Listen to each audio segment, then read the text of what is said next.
பணிவன்புடன் கேட்டுக்கொள்கின்றோம். முதலாவது பணியாணை அட்சயலட்சுமி அவர்கள். இவர் நிறைமாத கர்ப்பிணியாக இருக்கிறார். மாண்புமிகு தமிழ்நாடு முதலமைச்சர் அவர்கள் மேடையிலிருந்து கீழே இறங்கி சென்று அட்சயலட்சுமி அவர்கள் இருக்கக்கூடிய இடத்திற்கே பணி நியமன ஆணையை வழங்கி சிறப்பிக்க இருக்கின்றார்கள். இவருக்கு இன்னும் 3 நாட்களில் பிரசவ தேதி அறிவிக்கப்பட்டிருக்கிறது. இவருக்கு 28ஆம் தேதி பிரசவ தேதி அறிவிக்கப்பட்டிருக்கிறது. இன்றைக்கு நம்முடைய மாண்புமிகு தமிழ்நாடு முதலமைச்சர் அவர்களின் திருக்கரங்களால் பணி நியமன ஆணையை பெற வருகை தந்திருக்கிறார்.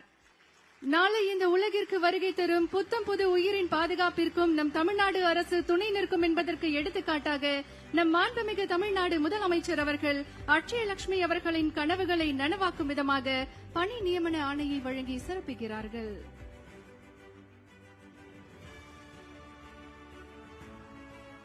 ஒரு தாய் தன் குழந்தையை கைப்பிடித்து வாழ்க்கை பாதையில் நடத்திச் செல்வது போல தமிழ்நாடு அரசும் பெண்களின் கனவுகளுக்கு கரம் கொடுத்து சாதனையின் உச்சிக்கு கொண்டு செல்கிறது.